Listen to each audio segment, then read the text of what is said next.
from the coast in Galveston. Houston Life starts now. Well, welcome to a special edition of Houston Life coming to you from Galveston. We are on the island at the iconic Grand Galvez. I'm Courtney Savala. Hi, Courtney. Hi, everybody. I am Derek Shore. So glad to have you with us today. And I got to tell you, Courtney, there is something about the island vibe, the island time. Just coming over that causeway, immediately I felt less stressed out. How about you? Oh, yeah. You immediately exhale for sure. And look at, guys, there's no rain in sight. I know. It is sunny. People are on the seawall. They're on the beach. They are having the time of their life, as they should be on the island in the summertime. We're going to talk about a proper vacation. We have so much packed into this show. We do, including the history. So right now we're standing in front of the Grand Galvez. It is beautiful, undergoing renovations right now. The island, of course, is always evolving, always something new happening. And today we're getting a look at some of the new things, including the new Cordray drugstore. That place has so much history. Michael and Ashley Cordray from Saving Galveston, they've got the TV show. Many of you are viewers. They have done so many things to renovate and rehab properties on this island. I cannot wait to check out this brand new property. And it's going to be great to check in with them. They've been friends of Houston Life since the beginning. And I'm so excited that we get to talk about Galveston State Park. We have gone here almost every year at the end of our school year. And this is a big one, guys. Galveston State Park has just fully reopened after undergoing 3 years of renovations. We are talking about new restaurant rooms, new roads, new campsites, more than 5 miles of hiking trails, remodeled nature center, 2 observation towers, 2 boardwalks, 3 kayak launch locations, and 3 new group use pavilions. It is truly one of my favorite places to go to the beach on the island. Yeah, for sure. You got to make a list. There's so much to see and do. Also, the Tremont House, we're going to take you inside there. They just underwent renovations. Listen, are we out of breath? Because we haven't even gotten started yet. I know, right? It's a good time. Listen, today on Houston Life, as we mentioned, a packed show. Everything you need to know for your next visit to the island. Yeah, also, of course, we have to take you to the beach. We're going to hit the beach with all kinds of family-friendly activities. You can have so much fun on the island this summer. So many activities, by the way, are totally free. And as we mentioned from the hit show Restoring Galveston, Michael and Ashley Cordray give us a personal tour of their brand new island project. It's an ice cream shop and an Airbnb all in one. Yeah, well, Galveston Island certainly has so much to offer, whether you are a visitor, whether you're a local. And you know what? One of our newest team members here at Houston Life, Mel Camp, we couldn't keep Mel on dry land, Courtney. No, you know what? We had to get her out into the Gulf. And I think that's where we find her. Mel, tell us, what are you doing today? Yeah, I'm on a boat. I am on a boat, guys. This is amazing. I have wrangled Michael Woody, who is the Chief Tourism Officer at Visit Galveston. We have got on board Seagull 2, and we are on a dolphin tour. It's amazing. It's absolutely beautiful. We've already seen 4 dolphins. So hopefully the dolphins will make an appearance, but if not, we do have Michael here, so it's all good. Hi, Michael. Hello, how are you? I just want to know, is that a real job, the Chief Tourism Officer? I feel like you made that up. No, I did not make that up at all. So I mean, and who wouldn't want to have this job, Chief Tourism Officer, for such a beautiful place like Galveston Island? Oh my gosh, I think I've been to Galveston like 5 times now since I started. I've been in Houston for 5 weeks. Yeah, well, Galveston hopefully many more times we'll have you here on the island. Well, and you know where everyone wants to come? July 4. This is the place to be. I mean, there is so much going on. In the lead up, of course, on Saturday night, Moody Gardens have their fireworks. Absolutely. And, you know, I think that really kicks off a lot of things for the weekend. We're also going to roll right into July 4th, which is Monday, with an amazing parade that starts at 6 o'clock. That's put on by the Galveston firefighters.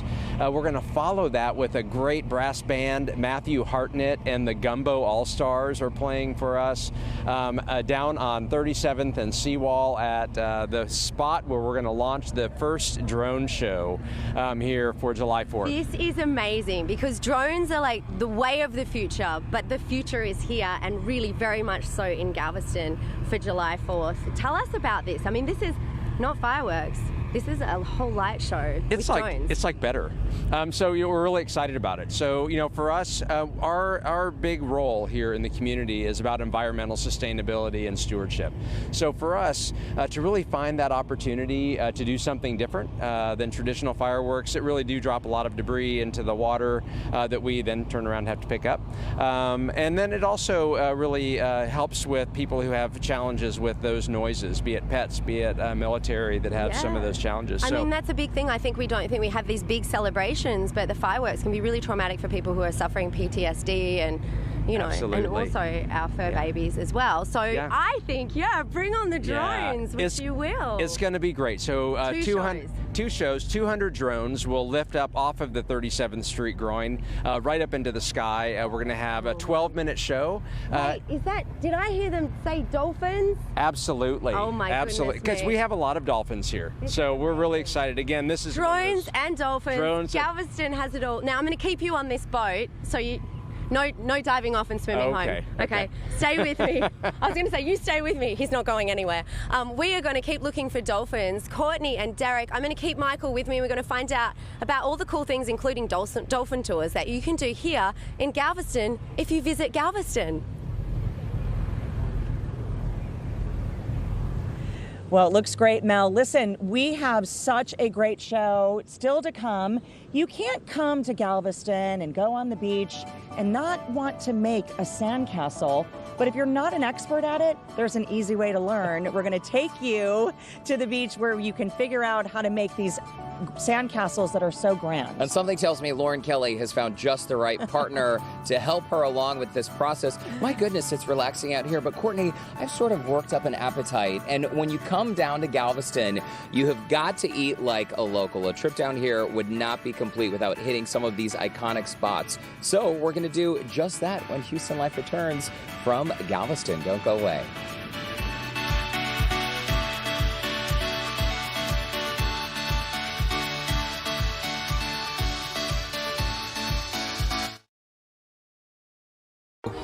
Courtney, I feel like a trip to the island is never complete without a visit to Rudy and Paco's. Oh, absolutely not. 22 years in the business. Are you hungry? I'm hungry. Celebrities and locals alike love this spot. Let's go inside. Welcome.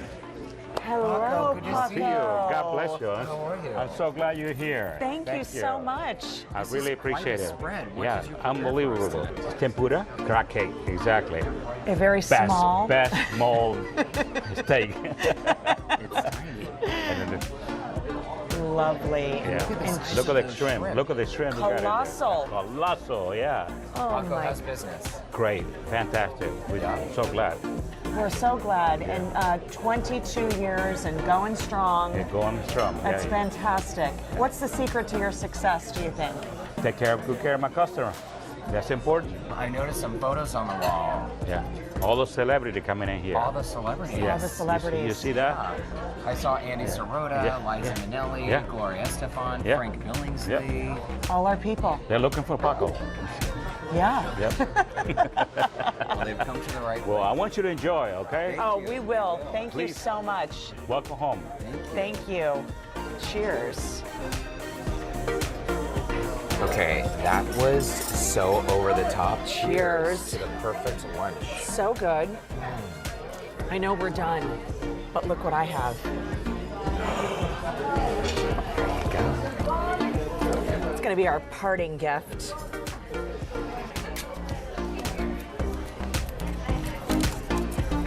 Perfect. Oh, it's fine. Perfect. Let's go. Let's go.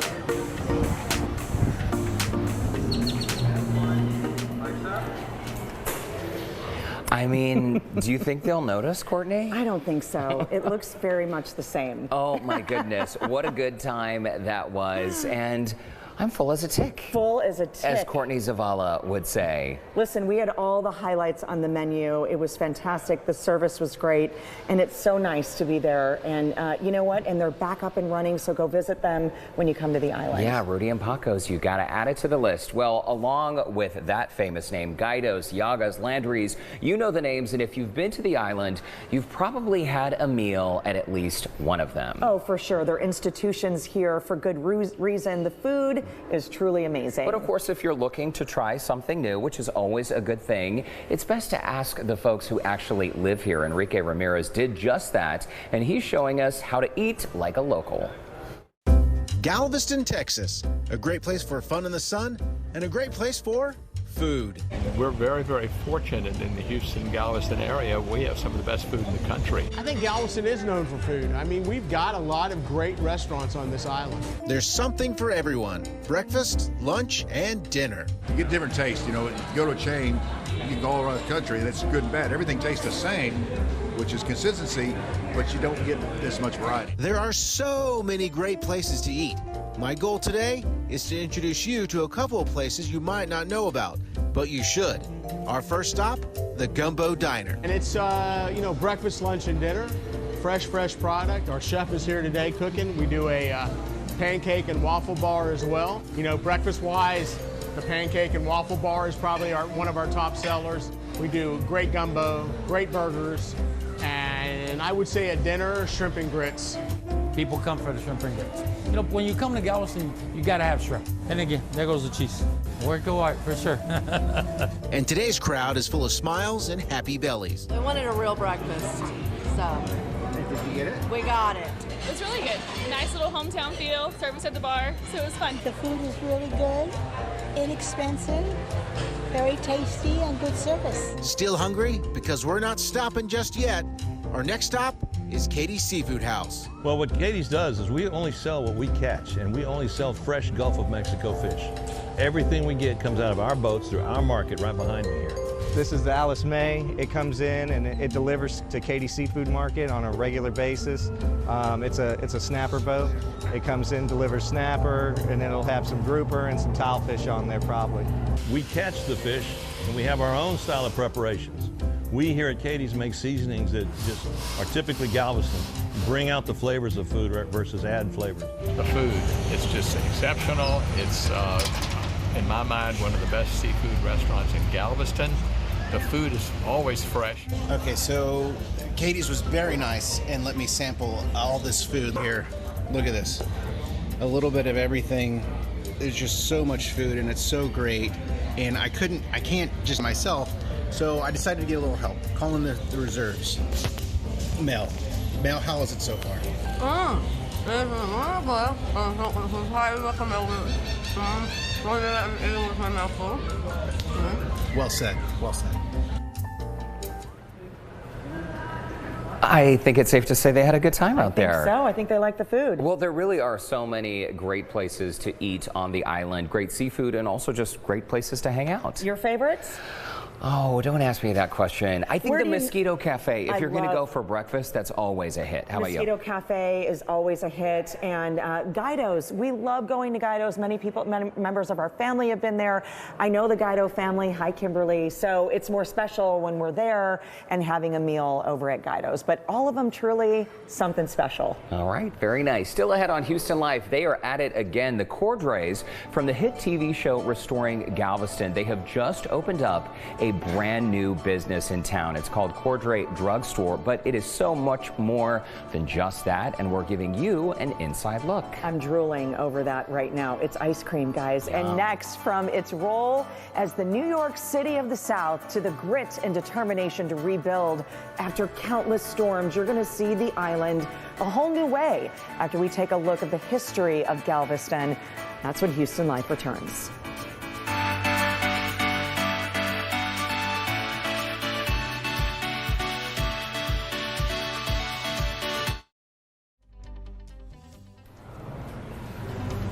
Welcome back to a special edition of Houston Life, more like Galveston Life.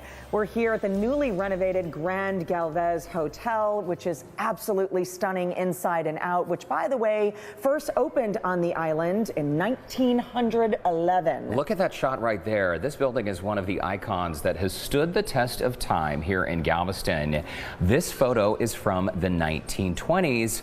Today, it looks still quite the same, but just a little bit different. You know, the bones are the same, right? Yeah. Historic Murdoch's is also an icon on the island, and this is what it looked like back in the 1920s versus how it looks today. And I would say it looks just about the same. Yeah, I know that very was a black similar. and white photo, but it's been rebuilt to exact specs. And also the Pleasure Pier, of course. So early in the 1900s, check this out. This is how it looked. Now rebuilt and renewed, celebrating 10 years with its brand new look and, of course, attractions. I know that's a fan favorite for a lot of folks and families down here. So many memories, and you know, these enduring locations give a glimpse of the history of the island and the resilience here in Galveston. The island has much heart and truly so many stories to tell. And someone who knows a little bit about these stories pretty well is author Anna Wallner. She's just penned a book, Saltwater and Driftwood, joining us now with the early stages of Galveston. Welcome to our set here in Galveston. Thank you so much for having me. It's a pleasure to be on and talk with you today. Well, it's great to have you here, and I love, if you can tell the folks at home, we're going to tell them about your book and where to get it, but the research that you did, I mean, you were born and raised in the Woodlands, but you have always been so interested in the history of this island. I have been. So my family, we're huge beachgoers, huge fans of the weather. My father especially. So when I was very young, he told me the story of the 1900 hurricane. And I did as much research as I could, which at that time, our Wikipedia was a card catalog. And most of what I could find was in encyclopedias. So, but it stayed with me, the story, all through my life. And I knew that at some point I would have to write this story, and so I did. The story of a day that started just like any other, but would end tragically different. And now the book, as you've explained it to us during commercial break, it's historical fiction, right? It is. And a lot of people share your same fascination, Anna, with Galveston. The storm of 1900 killed an estimated 6,000 to 6,800 people. We don't know the exact number, but this was a defining moment in Galveston's history because, and we can see the debris photo right here, Galveston really was called the New York City of the South before this storm. It was during the Gilded Age. It was, you know, it was one of the most beautiful places to visit and to come. And the society here was unlike society anywhere else in Texas. You know, years earlier, before the storm, talk of a breakwater was discussed, and it was decided the continental shelf here in Galveston was far too shallow for any great wave to overcome it. And unfortunately, it was proven that that was not to be the case. So it started a really interesting turn of events during that time in the late 1800s. You know, Houston was really trying to cement its place as the shipping capital, you know, and widen and deepen what is now the Houston Ship Channel. And Galveston, the hurricane of 1900 allowed them to do just that. But Galveston would not be deterred. In 1902, they began what was the greatest engineering feat still to this day, raising the grade of the island itself in some places by 16 feet. And the Galveston seawall began construction in 1902 and was completed in 1904. And it was really, I mean, for the timing, we're looking at the photos. This is the early photos, 1903 of the seawall. And, you know, in your book, Anna, you talk about this, and you talk about sort of the good life on the island before the storm, where, you know, it had its first gas lights and people were entertaining. And explain a little bit more about that, because you set that setting in your book as well. Yes, absolutely. So, debutante galas, high teas, these were things that were quite common in Galveston society, and it was, you know, not uncommon for people to be out bathing in the bathhouses or in the Gulf itself. Even that day of September 8th, 1900, when they were out in the, you know, just going about their daily lives, everything seemed completely normal up until around a little after noon, when things started to escalate and people watched in horror as the bathhouses were taken from the pilings and thrust into the sea. At that point, it raged on into the night, and those that did survive banded together in a way that Galvestonians and Texans really truly still do to this day. We will not be overcome by Mother Nature, but I wanted to bring that sense of that sense of being at Mother Nature's mercy, that powerlessness that we've all felt here in the Houston area at times, dealing with storms, into the characters' lives, to really put the reader in that moment where Clara and her family were just, not having any control at all, not knowing what would happen next. It is really interesting to think of Galveston at that time because, as you write, the only way in and out of the island was by rail. Pre-1900, this was the world's largest port for exporting cotton. That's why a lot of people considered it the New York City of the South. Second only to Ellis Island in terms of the number of immigrants coming into America. And is it true that Galveston was the site of the first bank?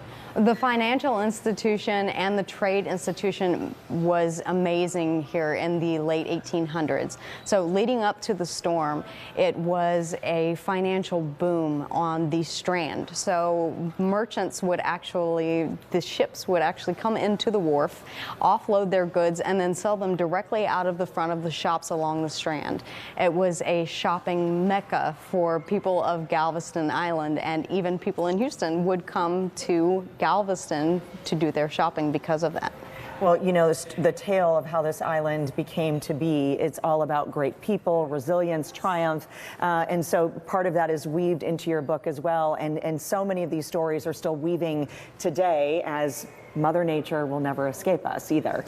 Absolutely. Even at this moment, we're watching two very important pieces of invests in the Gulf right now. So we just never know what is coming next. Yeah. But no, post-1900 hurricane, the city really did band together. I think one of my favorite lines from the book is, the society had ceased to mean anything. We were no longer rich. We were no longer poor. We were simply survivors. Wow. Well said. And of course, what happened here in Galveston helped Houston become the city it has become with the widening of that ship channel. Anna Wallner, you are a wealth of information. Thanks so much for stopping by Houston Life.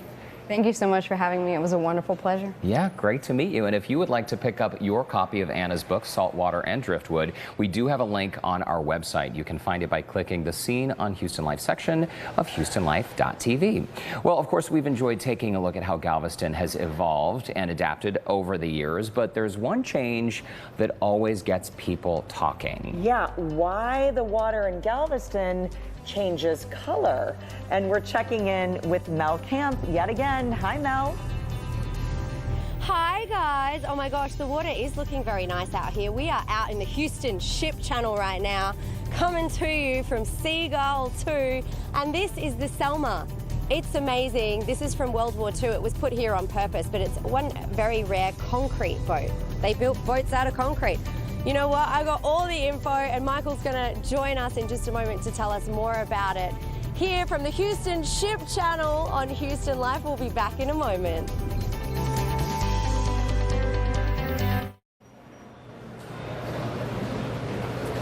Welcome back to this special edition of Houston Life. I'm Derek Shore. And I'm Courtney Savalas. So great to have you here. You're getting a little glimpse of behind the scenes here. Our studio set up at the Grand Galvez. You may have heard or noticed that the water in Galveston occasionally mysteriously changes color. Ever wonder why? I do wonder why, but something tells me we're about to find out the answer. Admiral Frank Billingsley is joining us now from Studio A to explain how this all works. And Frank, I've had the pleasure of hanging out on the island with you and your husband, Kevin. I like to call Frank the unofficial mayor of Galveston Island. Well, that's his official title. Because you know everyone and everything about this place. So let's talk about the water. Why does it happen? Why does it change colors? Well, and granted, this is a bit of a stretch, but let's just go with it for now, right? Look, part of what happens is if you get a nice north or west wind, that wind can actually blow the top of the water out of here, and it pushes it back and allows some of that clear blue water to come up. So that's part of it. Just imagine if your pool, if you take your arm and you scrape that away, the water from beneath is going to come up. And so that helps. So if you get a nice west wind, you can certainly get a blue color to the water. Now, the other part is a lot of people think that the brown water comes from the Mississippi River, and that is wrong. The brown water in Biloxi, that comes from the Mississippi River. The brown water for us that we see is silty water that comes from the rivers to our south, the Brazos River, Caney Creek, the Colorado River, those rivers down there, that puts the silt in, and then it comes up into the Galveston area. So that's the reason we get that brownish color. So how do you stop that? You get a drought going. So if you have a drought, you don't have a lot of rain going into those rivers and pushing a lot of that silt into the Gulf, then you're going to have less silt and you're going to have bluer water. Now, you may remember like 3 weeks ago, it was really beautifully blue. So we sort of had the double dose there. We had the drought going, so we didn't have a lot of silt coming our way, and we had a strong west wind, which was one of the reasons it was so hot. So we had less silt and a west wind to push the top of the water off, and so we ended up with that beautiful blue water. So it happens. It's kind of rare, but seems to be happening more and more. But the drought has a lot of play, obviously, with it. So that's, I guess, one of the upsides of the drought, if there is any, is that we can get bluer water. You know, I know where you are, by the way. That's true, and if you can time it, you know, if you can time it just right. I love when people post those blue water pictures because it's sort of like, you hear everybody reversing in their driveways to get down here to be able to take part in that. But that is very interesting, Frank, the way it's explained. Yeah, I know where you are. That is beautiful what they've done to the Hotel Galvez. Absolutely. And the Wyant's there. Yeah, and it's still in progress, Frank, too. I mean, there's so many little details about this place, from the tiles to the paint colors. I mean, the ornate ceilings. And I know you have a million of your favorites on the island as well, I'll tell you Frank. a funny story about that hotel, because I heard it from the new owner. Okay, so the owner and his wife are trying to figure out what color pink to paint it, right?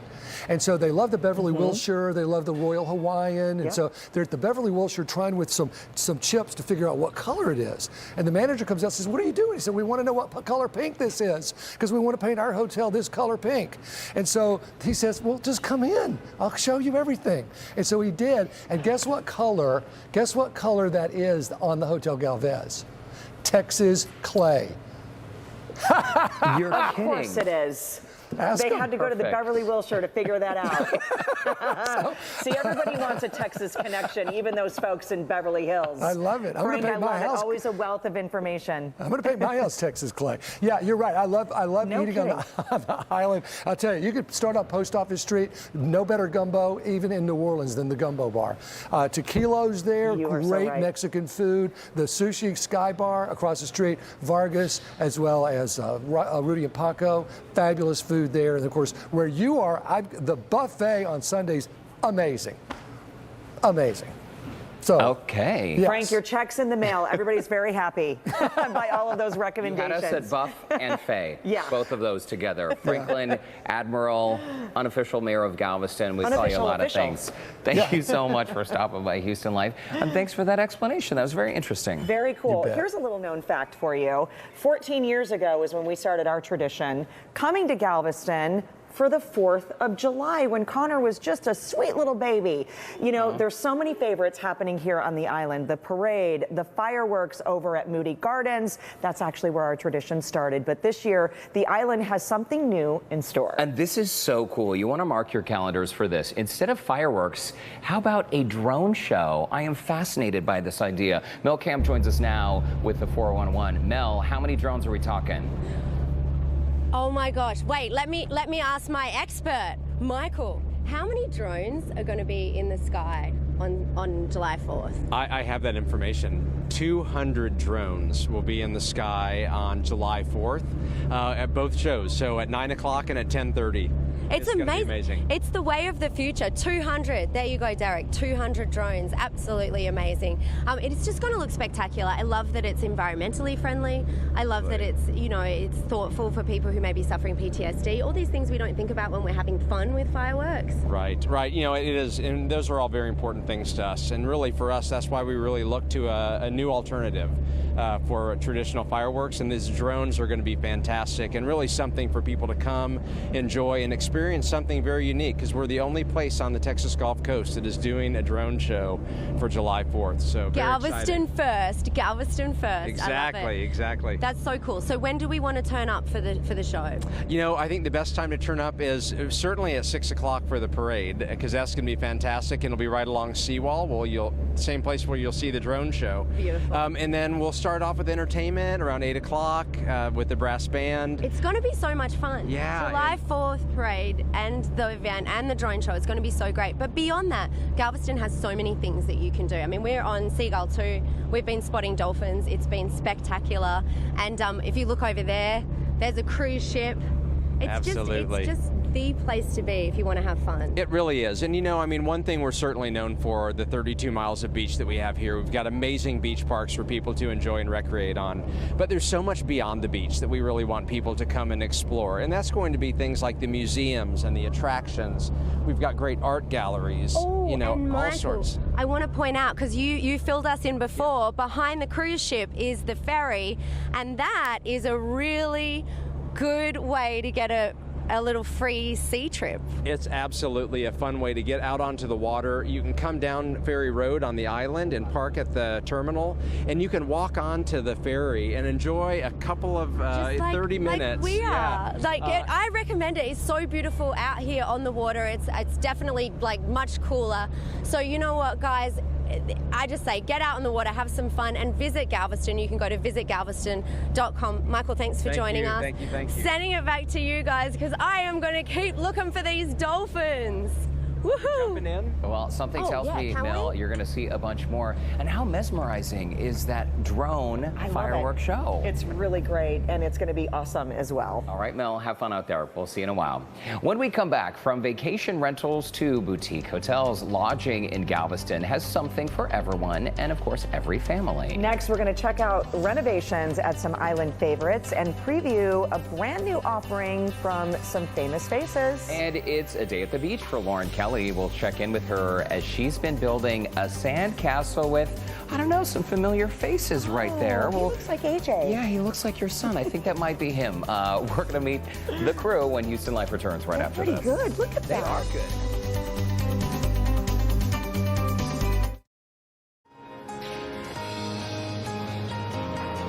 good. Welcome back to Houston Life, taking a live look there on the Gulf. Yeah, the Harbor Tour and Dolphin Watch. That's what Mel Camp has been doing for the past few hours. Looks like a good time out there. Absolutely. You know, hotels, vacation rentals, RV parks, really there's no lack of options when it comes to staying here on the island. The hardest part may be actually choosing one. That is a very good point, Courtney Zavala. Well, right now we are seeing several of the island's hotels take on some incredible redesigns. The Tremont House, one of my favorites. Have you ever had bubbles on the roof there? I have. Oh my gosh, Galveston's historic district. This hotel is in the middle of a complete refresh. The new design is a mix of history and culture, and there is a fun new addition. It's a hidden room that will function as a pop-up speakeasy bar. Work on the interior is expected to be complete in September, while the rooftop bar will unveil its brand new look at the first of the year, January 2023. Can't wait for that. Just in time for others' Mardi Gras parties, right? Yeah. And here's a peek at the renderings for Hotel Lucine's new design. The hotel managers say there the goal is to create a space that's refined and modern, but has the heart and soul of a house party. My kind of place. Wow. They're partnered up with some big names on Houston's restaurant scene, Justin Yu and Bobby Hugel, to create a new eatery at the hotel called The Fancy. Wow, the renderings really do look very nice. The restaurant will feature dishes inspired by local ingredients and French technique. Renovations are expected to be completed this fall. And we've been spending the day inside the Grand Galvez Hotel, which has just undergone a massive and truly gorgeous renovation. You can see this hallway right behind me. It's beautiful. There's some glass cases here, like artifacts of the original stemware that the hotel used to use, and their dinner plates. Unbelievable. I've been scoping out some of these ballrooms as well. The restoration process has been in full swing since a brand new owner bought the hotel last year. And lucky for us, he gave us a tour. Mark Wyant offers up true island hospitality. You want to come see it, I'll show it to you. Come on over. He's happy to show us around the Grand Galvez. He just bought the place last year. Why? He loves her story. The hotel is one of the few grand old lady hotels left. Mark has a vision of bringing the Queen of the Gulf back to her roots. The redesign of the hotel was based upon what I consider one of the greatest periods of American history, which was the Roaring '20s, or the Jazz Age. We thought, since the hotel was only a few years old at that point, that it would be a great backdrop. From replacing the urns at the top of the hotel to the new history hall with items from the early 1900s, Mark has done his research and is bringing the hotel back to her original glory with a little extra flair. My favorite design element will always be Peacock Alley. Peacock Alley was basically the name of the hallway that was created back in 1911. In 1911, when the property opened, there was a grand music hall at the end of the hallway. So they said people would dress like peacocks in order to walk down the alley to the music hall. As you can see, it has the original trim pieces, it has the original old frescoes on the ceiling, it has the capitals. All of these things were basically design elements that occurred back in 1911 and were kept that way till 1920. We just added a few flourishes to it. The large bells are one of my design elements I like. The Galveston hieroglyphic arches, we like to call them now, which are just the cool arches that are backlit. And of course, the new bar that was created as a result of opening all this up. He's not done yet, but so far the reviews are positive. You're always worried when you go in and work with things that have had such history and such provenance. So you don't want to do something that would disturb its original design intent. But so far, all of the guests have really enjoyed it.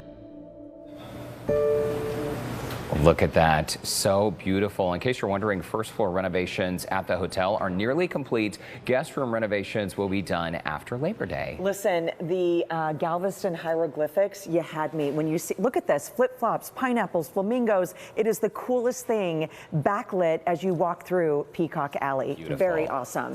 And now to a new option from two familiar faces here on the island. Yeah, Michael and Ashley Cordray of the show Restoring Galveston, they have just opened their brand new property. Get this, it's an ice cream store and an Airbnb with a nod to their family's history on the island. The couple gave Mel Camp a tour of the new location. In Galveston, on Avenue L at the corner of 39th, there used to be a corner store. Now this little local spot is once again taking care of neighbors in the best way possible, with ice cream. I saw this old corner store and I was like, okay, I've always wanted an old corner store. It was $135,000 and I was like, we're gonna buy that. And Michael's like, okay, you wanna buy it, you wanna fix it up, and then you wanna keep it. I'm like, yes. So it's like, what do? We gotta put a business in here. Ashley and Michael Cordray are no strangers to finding gems in the rough and fixing them up. You may in fact recognize the couple from the show Restoring Galveston on Magnolia Network. So the idea is to go from cream to a frozen ice cream in about 2 minutes. Now we're going for it. What's harder, doing this for hours on end or renovating houses? This is harder, I promise. And the cherry on top of the ice cream shop, Ashley and Michael host guests upstairs in a sweet Airbnb. So it's an easy walk from the ice cream store to bed. All the artwork in this house is all old Galveston artwork. So this was actually an article printed in Harper's Weekly right after the 1900 storm. So this was September 22nd of 1900. It's pretty cool. For the Cordrays, restoring old places in Galveston is more than simply making a building beautiful. It's about preserving history. I think that's what's the funnest part of what we do, is being able to take the houses that don't feel like anybody else would want them, like the underdogs. Yeah. That's my favorite ones. It's like, okay, everyone knew that big Victorian would be stunning, obviously. But that little cottage that has no character, that's the one that we want to fix up, because that's the one that's the most danger of being lost. Case in point, the building that was the location of the original Cordray drugstore was demolished in 1977. Michael's great-uncle had been the owner of the drugstore back in the day. Your family's been here for a really long time. Yeah, since the 1860s, they've been working on houses in the East End. So actually, the original site of Cordray Drugstore, many of the houses on that block were built by my family, of 1500 block of post office. Cordray Drugstore originally operated from 1918 to 1965, okay, and it was a place where you could get some sweets along with your dose of medicine. We no longer serve medicine, but you can get your dose of sweets here. I'm gonna whip it. And then you get the shake. Now the most important part. Well, you know what they say about a few spoonfuls of sugar. Oh. Whoa. It's good, right? Nice. This is so good. Like literally the freshest ice cream in town. Oh my gosh. All the skills. Thanks so much for having us. Thank you for coming.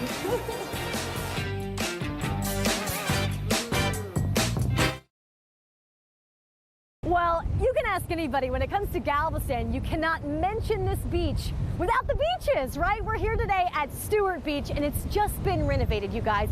Lots of cool new stuff for guests when you come down here. And that includes these really cool new surfboard showers.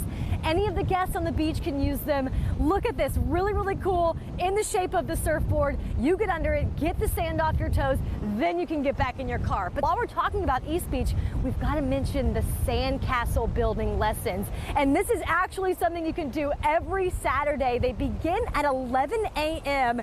and it's called Sandcastle Days. And it's right at the water's edge, and there's a couple different times throughout the day that you can partake in these sandcastle building days, which is really fun because I never knew there's actually quite the protocol and the skill when it comes to building sandcastles. And that's what we're going to get into today. I've got Emerson. He is with me, Emerson Schreiner. You've got to talk about some of the pro tips when it comes to sandcastle building. You give lessons on East Beach each weekend. How did you get into sandcastle building? Oh yeah, so I got into sandcastling because of my aunt. I grew up with a professional sand sculptor as an aunt, so had a really nice connection, and she showed me this process that I'm going to be showing everybody else how to do. How long have you been building sandcastles professionally? Professionally, it's been about 12 years. And so then you for fun, know what you're talking about, Emerson. You'd think so, but I do my best. Yeah. All right, and normally your lessons are on East Beach, as we mentioned, which is really, really cool. Also, I got to mention that there's going to be a sandcastle building contest at the end of the summertime, August 1st and 2nd. We'll get into that a little bit later. We've got to acknowledge Courtney's son, AJ, is here with us. Woo! Great, He's our helper. You guys have already started. When it comes to the first step in building a really intricate sandcastle, it's all about the base, right?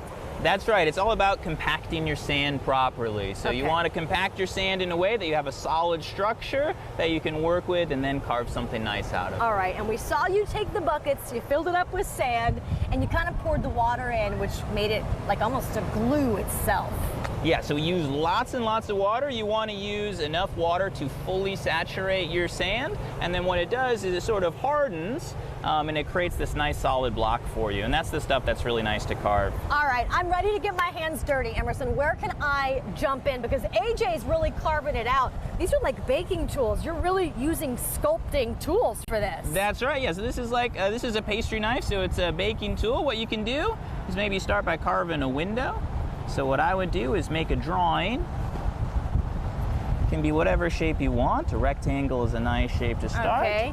And then you're going to poke the drawing out. So just take the knife, poke the edge, and then pull the sand inwards. Let's see if I can do this. You nice and can basic. do it. All right, yeah, no problem. Poke and pull. And I'm just going in, not all the way in, right? Just a little bit, just half an inch or so. Once you do it one time, you're going to want to do it a second time to make the cut straight. Oh, because the cut's not straight. Well, intentionally so. Though we carved it at an angle on purpose because the sand will fall towards the center and not break our edge. Emerson, yeah, how very long nice. from start to finish does it normally take you to complete a really big sandcastle?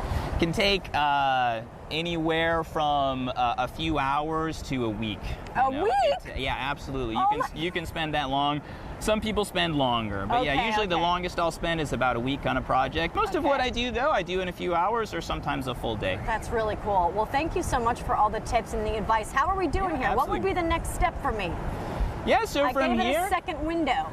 Yeah, looking really nice. So we'll want to get layers going all the way around our castle. This side is pretty unfinished, so we might start cleaning up that a little bit. Maybe find some more levels so we can add more doors and windows. I'm just watching AJ. I feel like AJ's a pro by now because you had been working with him on this nice castle for so many hours before, but you guys are doing such a great job. I just love it. Hey, where can people find your info to get lessons on sandcastle building? Yeah, so if they want to learn more about what I do, you can go to GalvestonSandcastles.com. Wonderful. So there's free sandcastle lessons, of course, every Saturday at East Beach, but I also offer private lessons throughout the week. So if you can't come on a Saturday, look me up and maybe we can meet on a different day. All right, Emerson, can we maybe next time build a sandcastle wedding cake? I'm getting married. I would really like that. Oh, yeah, of course. Let's do it. Yeah, let me know. Visit Galveston.com for more info, but for now, we're going to go finish up the sandcastle. Thank you so much. Right. AJ, awesome job. My partner in crime today. Cheers to a great show. And got to the a job ghost well bride. done. Visit Galveston.com, by the way, to find out the 411 on all the activities. Cheers, everybody. Cheers, everybody. That's a wrap.